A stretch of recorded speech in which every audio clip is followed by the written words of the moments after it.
Hello everyone, my name is Gavin, and today I will present my research with this topic, changes of the boundary between good and evil. It is comparative research about the different depictions of the Ronins and Kôtsuké in different literature and cartoon.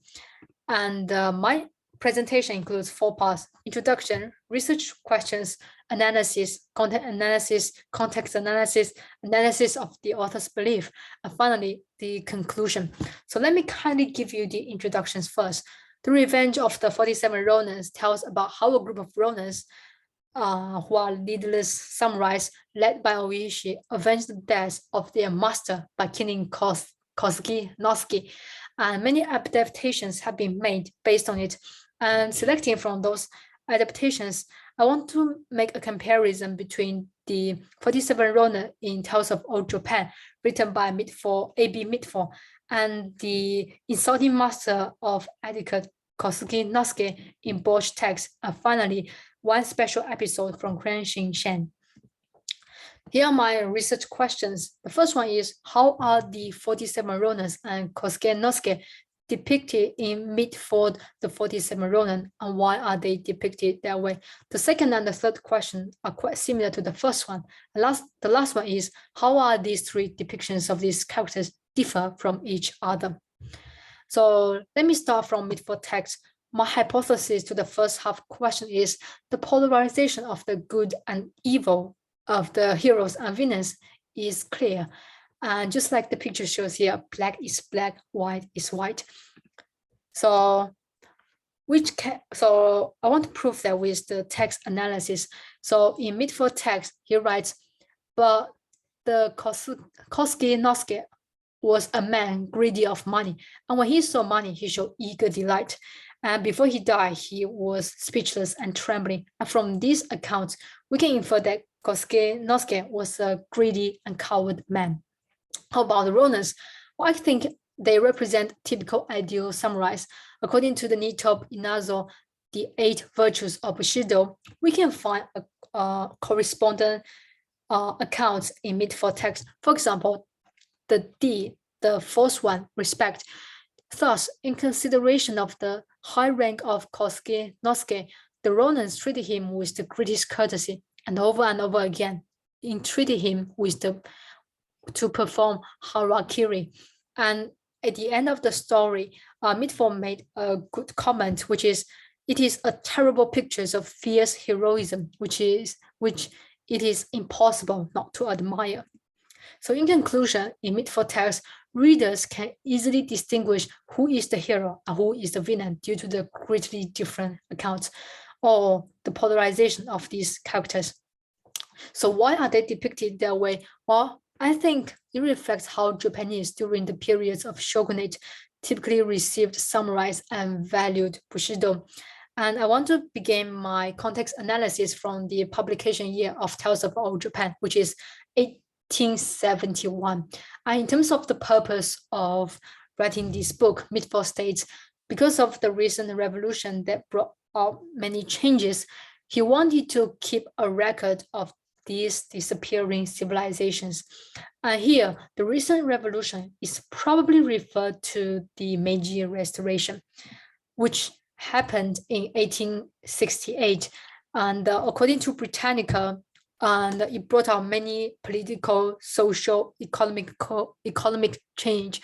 And most importantly, it brought about the final demise of the Tokugawa shogunate, which is a kind of military government. And so we can tell that Mitford is trying to record the stories before Meiji Restoration, specifically the period of shogunate. This is quite a unique historical period because of the existence of samurai. And so because the actual ruler was shogun, who were military rulers, samurai warriors became central to Japanese society, and they enjoyed many social privilege, and common people had to treat them with respect. And as I mentioned before, they followed a code of conduct called Bushido, which is greatly valued by Japanese people, no matter then and now. So in conclusion, because it is a time when samurai was respected and Bushido was valued, the samurai characters were presented in a quite positive way. So now let's look at Bosch text.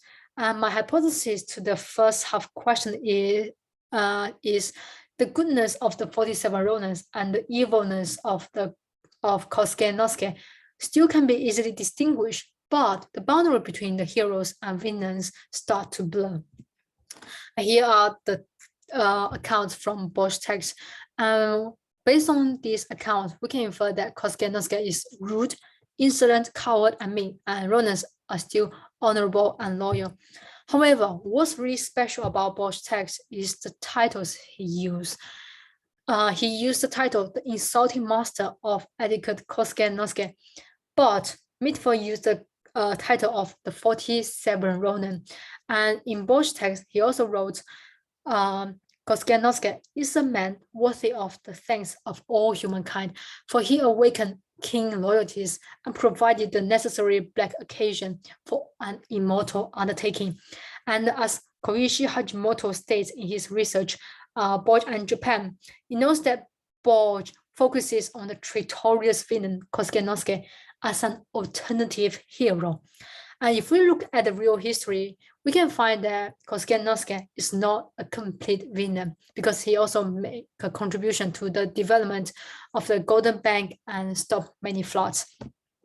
So in conclusion, Bosch text version reflects an intertwined relationship between hero and villain, or good and evil, according to the research Bosch and Japan. So which doesn't appear in Mitford text.